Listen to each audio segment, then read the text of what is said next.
Bonjour à tous, je suis ravie d'être ici pour la seconde édition des Journées de l'ADA pour partager avec vous mon parcours en tant que toute jeune diplômée. En effet, depuis juin 2019, je suis officiellement architecte d'État. Donc architecte d'État, ça veut dire que j'ai le droit de pratiquer mon métier, mais que je n'ai pas le droit d'être responsable d'un bâtiment. Pour ça, il me reste encore une année à faire, que je ferai d'ici 1 ou 2 ans. Donc pour le moment, je suis auto-entrepreneur. Auto-entrepreneur en architecture, ça veut dire que je vais pouvoir travailler pour un grand nombre de clients dans des domaines très divers. Et pour moi, c'est hyper intéressant à l'heure actuelle parce que ça permet de vraiment nourrir mon parcours et de comprendre ce que je veux faire plus tard, ce que je ne veux pas faire. Donc même si c'est un statut qui est assez incertain et qui ne permet pas de forcément se projeter vraiment dans l'avenir, pour le moment, il me correspond. Mais aujourd'hui, pour ces conférences organisées par Marine, je vais plutôt me focaliser sur mon parcours. Parce qu'étant donné que je suis jeune architecte, je n'ai pas encore beaucoup pratiqué. Et je pense que mon parcours, il peut apporter des pistes de réponse aux gens qui voudraient faire de l'architecture sans vraiment trop savoir où aller. Parce que moi, ça a été le cas pour moi. Et quand Marine m'a parlé d'ombre et lumière, ça a fait germer tout de suite l'idée de toutes ces nouvelles pratiques qu'on ignore en architecture et qui pourtant sont bien présentes et vont créer l'espace de demain. Donc effectivement, ombre et lumière, architecture, peinture, c'est l'ombre et la lumière, c'est le moyen de façonner l'espace, c'est le moyen de donner à voir la réalité, de l'embellir, de créer un environnement qui nous porte, qui nous émerveille. Mais je ne vais pas vous faire un cours d'architecture aujourd'hui, donc je vais passer directement à ce qui pour moi représente l'ombre en architecture aujourd'hui, c'est-à-dire ces nouvelles pratiques. Avec toutes les avancées, toutes les innovations technologiques aujourd'hui, on voit arriver un énorme nombre d'outils. Là, il y en a quelques-uns. Ça passe par l'impression 3D de béton qui permet de construire très vite pour très peu cher des habitats en série, des habitats qui ne sont pas forcément standards. Donc, tout un tas de technologies qui sont hyper intéressantes. Et c'est là-dessus que je vais essayer de me focaliser au travers de mon parcours. Je reviens un peu à rebours pour la petite histoire. Je m'appelle Constance Picard. J'ai passé la majorité de ma vie en banlieue parisienne. J'ai fait mon collège et mon lycée dans une école privée catholique exclusivement de filles, le centre Madeleine Danielou, où clairement soit tu rentres dans le moule, soit tu prends la porte. Donc tout de suite, c'est dur d'imposer une volonté de faire des études d'art, parce qu'à la base, c'est ce que je voulais faire. Mais à force de persévérance, à force d'avoir toujours été la dernière de ma classe, on a essayé de me virer un grand nombre de fois, mais mes parents m'ont toujours soutenue. Et donc j'arrive à la fin de ma scolarité dans ce centre et je décide de faire une prépa art. Donc clairement, mes professeurs ont essayé de torpiller mon plan en essayant de m'envoyer en économie ou en médecine ou en ce qu'on voulait. Enfin, médecine, c'était encore avant. Et voilà, mais je choisis de faire une prépa art. Et je choisis de faire cette prépa après une section économique et sociale. Je fais juste un petit aparté pour tous les gens qui seraient intéressés par l'architecture. Il n'y a absolument pas besoin d'avoir fait une section S. Il n'y a pas de maths en architecture. Il y a des initiations, la manière dont fonctionne un bâtiment, mais absolument pas besoin d'avoir fait ni ES, ni S, ni L, enfin ce que vous voulez. Vous pouvez avoir fait une section technologique, art appliqué. Il y a des gens qui viennent d'absolument partout. Donc il faut arrêter avec cette idée reçue que les maths sont importants pour l'architecture. Donc j'arrive en école préparatoire aux études d'art à l'Atelier de Sèvres à Paris. Et là, c'est incroyable parce que tout à coup, j'ai plus besoin d'écrire, j'ai plus besoin de faire des maths, sachant que j'étais nulle en maths, j'ai plus besoin de faire tout ça, j'ai juste besoin de m'exprimer, de montrer, de trouver ce qui me porte, de trouver ma voix. Alors je me penche un peu sur tout, la photo, la vidéo, beaucoup la peinture. Et je tâtonne comme ça, je me dis que je vais faire des études d'art, de scénographie, aux arts déco, beaux-arts, j'en sais rien. Donc je passe beaucoup de concours. Et ma famille me dit quand même, pour être un peu plus safe, entre guillemets, fais un concours d'école d'archi, on ne sait jamais, ça pourrait te plaire et tu pourrais t'éclater. Donc je me dis pourquoi pas, et je choisis de passer le concours de Malaquais, qui est une école publique d'architecture d'extérieur au sein des Beaux-Arts de Paris. Donc plutôt un bon compromis pour moi, j'ai à la fois l'apport des Beaux-Arts et l'architecture. Donc, étant donné qu'aujourd'hui je suis architecte, c'est que mon choix s'est porté sur Malaquais. Il ne s'est pas porté vers l'architecture pour des raisons très précises.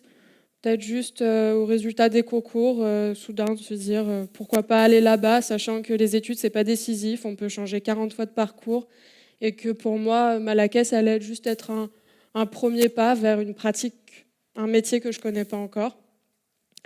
Finalement, je m'y plais beaucoup, donc j'ai fait toutes mes études là-bas, avec pas mal de passerelles aussi vers les beaux-arts pour profiter de ce qu'eux ont à offrir. Et à Malaquais, je découvre les études d'archi. Alors, je me retrouve face à des gens qui ont passé tous les concours de toutes les écoles d'archi dans toute la France. Et moi qui arrive, qui ai testé que celui-ci, qui ne sait pas ce que c'est architecture, je ne savais pas qu'il y avait des cours de maths, je ne savais pas j'avais rien. Et là, je découvre le principe des studios. Alors en architecture, c'est génial parce que la manière dont on vous apprend l'architecture, c'est en vous confrontant directement à des projets construits. Donc on va vous passer une commande, toute la promotion a le même projet. Ça peut être par exemple de l'équipement. Donc là, c'était faire une balade ou un skatepark ou un équipement public dans le 18e arrondissement de Paris. Et tout le monde a le même projet, tout le monde est un peu en compétition et on doit proposer le meilleur projet possible. En deuxième année, on a aussi un projet de logement collectif. Et en fait, toutes ces thématiques, elles permettent de comprendre vers où on veut se diriger après ses études. Et il s'avère que moi, en deuxième année, j'ai rencontré un professeur incroyable qui m'a fait découvrir les nouveaux outils de conception en architecture. C'est des nouvelles technologies qui sont pas maîtrisées par beaucoup d'architectes, donc ça crée une espèce de plus-value dans le sens où s'attaquer à ce genre d'outils, il y en a énormément. Moi, j'ai choisi celui-ci, qui est un logiciel qui s'appelle Grasshopper. Et ça permet de créer énormément de complexité, d'optimiser ses projets et de créer des formes qu'on n'est pas capable de dessiner en fait. Ce genre de forme prendrait des dizaines d'années, enfin pas des dizaines d'années, mais énormément de temps à dessiner, là où avec ce logiciel, une fois qu'on a compris la logique, on est capable de le faire en 5 minutes. Donc ça permet toute cette logiciel, toute cette dynamique, toutes ces nouvelles technologies, je les ai découvertes en deuxième année. Et ça a été un vrai déclic pour moi, c'était de comprendre comment les nouvelles technologies, comment ces nouvelles méthodes de pensée, ces formes qu'on ne pouvait pas concevoir, c'est des formes qu'on ne pouvait pas imaginer. Aujourd'hui, on les fait peut-être un peu à tort et à travers, mais en attendant, il y a une révolution technologique qui vaut la peine qu'on s'y intéresse et à laquelle on s'intéresse finalement assez peu en architecture. Oui, au passage, je suis partie à Montréal, où j'ai eu la joie de designer une patinoire. Parce que je suis partie à Montréal 1 an, c'est génial, les études d'archi aussi, pour ça, on peut voyager pas mal. Et finalement, j'arrive à mon master. C'est là-dessus vraiment que je voulais me focaliser aujourd'hui. Le master en architecture et surtout à Malaquais, c'est le moment où on est complètement libre de faire nos choix en fonction du département qu'on choisit. Moi, j'ai choisi le département Digital Knowledge parce que je voulais continuer à approfondir toutes ces technologies. Et aujourd'hui, je vais vous parler de 2 projets. Mon projet de Master 1, qui était un pavillon dynamique, donc qui bouge dans le temps et l'espace. Et mon projet de diplôme, donc de Master 2, qui a pris une forme assez spéciale dans une galerie qui nous a fait confiance l'année dernière pour exposer nos travaux.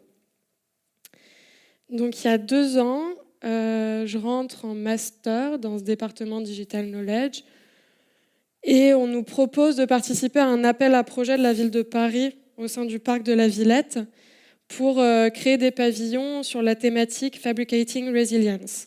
Donc, comment fabriquer la résilience en milieu urbain. Donc là, tout un tas de projets extraordinaires sur le réemploi, comment utiliser des fibres, des champignons pour créer des architectures complexes. Et avec mon équipe, on était 4, on a décidé de s'intéresser à la donnée.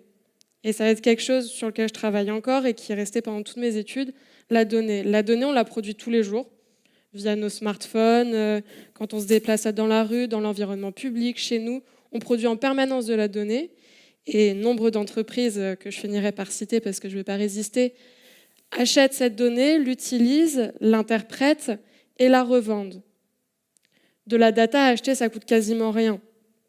C'est minime. Par contre, ça vaut très cher à revendre. Et une fois qu'on l'a bien interprété, on est capable d'orienter les comportements des usagers, de créer des dépendances, des nouveaux usages et des nouvelles pratiques. Or, ces usages et ces pratiques, c'est la question primordiale de l'architecte. Comment l'espace va répondre aux nouveaux enjeux, comment l'espace va nous accompagner dans nos pratiques, dans nos mœurs. Et en conséquence, ça devient intéressant de comprendre l'impact des technologies sur nos mœurs, sur nos changements de pratiques. Donc ce pavillon, on a eu 1 an pour le concevoir et le construire avec 2 000 €, ce qui est rien. Et on a décidé de créer en plus un pavillon qui bouge. Donc ça, c'était le vrai challenge. Et le fonctionnement de ce pavillon, c'est qu'en fait, il va capter la data des usagers. Nous, ce qu'on a choisi, c'est par exemple le positionnement, le mouvement, comment vous vous comportez dans la structure. Une fois qu'on a cette donnée et qu'on est capable de l'interpréter, par exemple, la pression, ça va être avec un capteur de pression, on va comprendre où vous vous situez sur la structure, combien vous êtes, combien vous pesez, comment vous vous déplacez. Nous, on est capable de créer des patterns et de dire, bah voilà, si on a une heure de la journée où on n'a que des enfants qui courent partout sur la structure, est-ce qu'on va décider de les accompagner, de créer un jeu avec ces gonflements, ou est-ce qu'au contraire, on va aller à l'inverse de leur usage pour leur montrer qu'au final, les maîtres du jeu, c'est nous, et on va complètement calmer la structure et créer quelque chose de beaucoup moins dynamique. Donc ça, c'était tout le questionnement de base et toute l'idée de base. Ça a plutôt bien marché. Et donc on s'est retrouvés au milieu d'une des folies de Bernard Tchoumi, qui est un grand architecte, dans le parc de la Villette, à construire ça de nos petites mains avec 2 000 €. Et donc 4 étudiants pour faire ça. Le montage a duré 1 semaine. Jusqu'au dernier moment, je pense qu'on était persuadés que ça n'allait pas marcher. Et au final, ça a marché, cette structure bouge. Et ça a été une superbe réussite. Donc pour nous, c'était un peu comment aborder de manière visuelle, pratique, une question qu'on croise absolument tous les jours. Qu'est-ce qu'on fait des données qu'on produit ? Comment, en fait, nous, on s'est placé en maître de la donnée comme Google, je craque maintenant parce que je craquerai plus tard, Apple, Amazon, etc. Comment on va utiliser la donnée que vous produisez pour vous orienter, donc peut-être vous aider dans vos comportements, vous aider dans vos usages, mais également en créer des nouveaux usages qui ne sont pas forcément nécessaires et qui, au final, ne servent qu'à servir notre propos à nous et pas le vôtre. Donc ça, c'est pour le premier projet. Et j'en arrive à mon deuxième projet, mon projet de diplôme que j'ai fait avec une amie qui était également avec moi sur le projet de Datamorph, donc le projet de pavillon. Et cette question, c'est qu'est-ce qui se passe quand toutes ces données qu'on produit, elles sont captées, mais à l'intérieur de l'espace domestique, chez vous. De plus en plus, et on les voit là, de nombreuses technologies rentrent sur le marché qui ont vocation à se trouver au sein de notre habitat et nous aider dans nos tâches de tous les jours. Amazon en premier, je pense, c'est un des plus connus, mais il y en a plein. Je ferai le tour de quelques exemples après. Tous ces objets, ils vont être capables de capter vos données les plus intimes, battements cardiaques, faciès, comportement sur la durée, habitudes, chaleur corporelle, etc. Et une fois qu'ils ont capté ces données, ils vont les interpréter et vont être capables de répondre à vos besoins avant même que vous ne les ayez formulés. Et là, ça devient intéressant. Cette échelle domestique, l'échelle de votre logement, c'est celle qui est censée abriter votre intimité. C'est l'endroit où vous êtes censé être protégé de la ville. C'est le dernier maillon de l'intime. Mais qu'est-ce qui se passe si vous laissez ces entités rentrer chez vous, ces entités qui sont en ce moment même développées par Google, etc. Qu'est-ce qui se passe ? Qu'est-ce que cette donnée, elle engendre du point de vue de cette notion de vie privée, d'usage, d'habitude ? Est-ce qu'au final, ce n'est pas créer de nouvelles dépendances parce que vous utilisez des objets que vous n'êtes pas capable de comprendre, dont vous ne pouvez pas saisir le fonctionnement ? Est-ce qu'au final, ça améliore nos vies et à ce moment-là, c'est quelque chose de bien ? Je pense qu'il ne faut pas être trop critique non plus, ça apporte beaucoup. Mais donc voilà, on a voulu s'intéresser à tout ça. Et je vais commencer avec quelques exemples du coup. Par exemple, la Google Home. Donc la Google Home, pour le moment, elle n'est pas encore très développée, dans le sens où Google travaille aujourd'hui sur des fonctionnalités qui seraient beaucoup plus poussées. Mais déjà, à l'heure actuelle, c'est quand même une entité qui se trouve chez vous, qui entend ce que vous dites, qui est capable d'interpréter vos paroles et de formuler une réponse. Une réponse à une question que vous avez formulée ou non. Parce qu'il faut savoir que la Google Home ne s'éteint pas vraiment. De la même manière, ça pose tout un tas de questions sur les règles de confidentialité. Il faut savoir que, par exemple, la Google Home, dans sa charte de confidentialité, si vous refusez de lui fournir votre adresse, elle utilisera votre adresse IP, ce qui revient grosso modo au même. Ensuite, la question du design. Pardon. La question du design.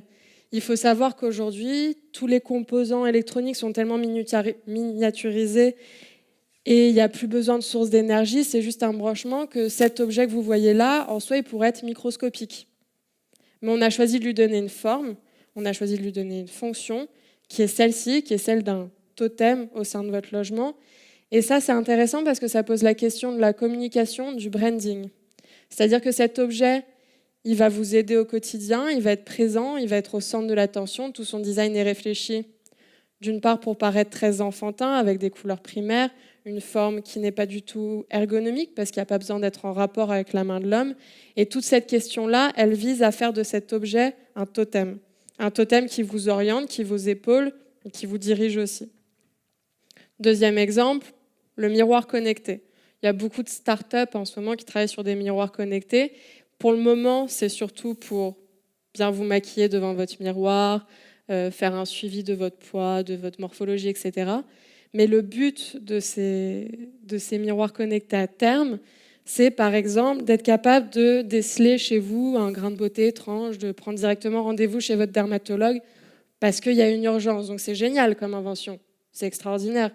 Le seul petit problème qu'on peut pointer, c'est que cette donnée qui est créée sur votre état de santé actuel, c'est une database. À qui elle est vendue cette data ? À qui elle appartient ?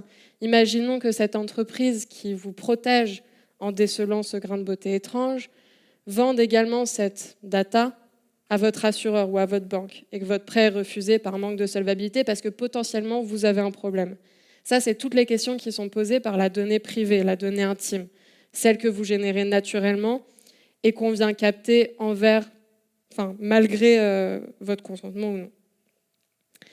Et enfin, toutes ces applications, donc toutes ces choses dématérialisées, comme Deliveroo par exemple, où là je vais commencer à faire ma transition vers l'architecture plutôt. Deliveroo, ça fait partie de toutes ces applications qui permettent d'externaliser des fonctions qui sont à la base propres à l'échelle du logement. Deliveroo en soi, c'est une cuisine. C'est une cuisine, mais à l'extérieur de chez vous. Et là, ça a été un peu le début pour nous de la réflexion, qu'est-ce qui se passe avec toutes ces entités ? La Google Home, en soi, elle peut reprendre les fonctions de votre salon, elle peut vous aider à communiquer, elle peut remplacer plein de fonctionnalités propres à l'architecture et à l'espace. Le miroir connecté, c'est une entrave directe à votre intimité, et en même temps, ça a plein de points positifs. Donc c'était plus pour soulever la dualité de ces technologies. Et enfin, Deliveroo, c'est est-ce qu'on a encore besoin d'une cuisine si au final notre cuisine est à l'extérieur de chez nous ? Qu'est-ce qui se passe avec la programmation spatiale ? Et surtout et avant tout, ces grandes entreprises qui au final s'approprient des échelles qui peuvent être propres à l'architecture ou à plein d'autres secteurs.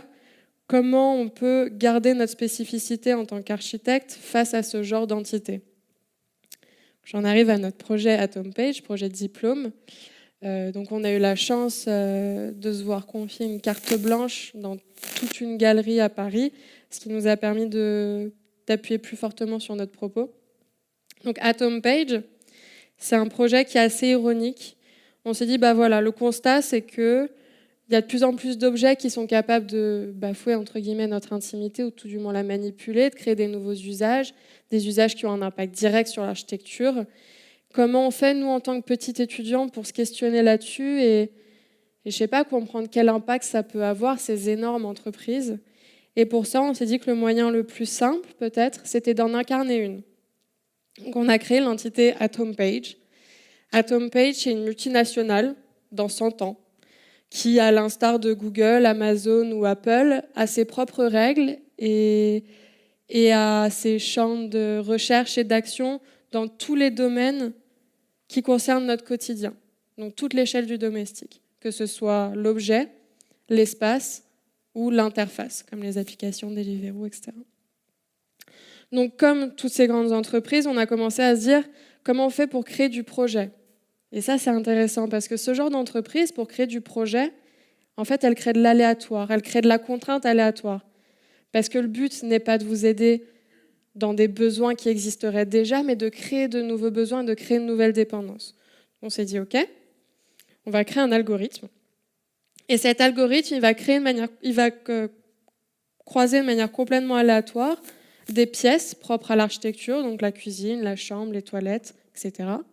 Des actions, des usages qui sont propres aussi à l'échelle du domestique, se protéger, se nourrir, dormir, excréter, etc. Et enfin, des techniques de captation qu'on trouve dans l'iPhone 10. Là, c'était un peu notre premier pied de nez. Dans l'iPhone 10, on trouve énormément de capteurs. Ça va du capteur de luminosité au LiDAR, qui est un scanner 3D, à tout un tas de choses. Donc on les a croisés et ça nous a fait 3375 options de projet. Donc autant se dire que quand Google sort un nouveau gadget, derrière, il y a eu 1 million de possibles, mais eux, ils en ont choisi qu'un. Nous, on en a choisi 15. Ces 15 objets, c'est des combinaisons. Et on a décidé de les traiter un peu à la manière de la Google Home comme des entités. Des entités qui vont être capables de remplacer un espace, de remplacer un usage avec une technologie précise. Grosso modo, on crée du gadget. Mais ce gadget, une fois, étant donné surtout qu'on est une grande multinationale, qu'on a réussi notre communication, notre branding, il est devenu indispensable. Donc de gadget, il est passé à outil. Et à partir de là, on peut créer l'usage et la dépendance. Donc, par exemple, dans les scénarios, on a cuisine, se dépenser, podomètre. Donc ça, c'est l'algorithme qui nous l'a donné. Et nous, après, on s'est dit, bon, faut pondre une histoire, un scénario qui donne envie et un design. On est dans un siècle. On s'est dit, voilà, ça va être la cuisine.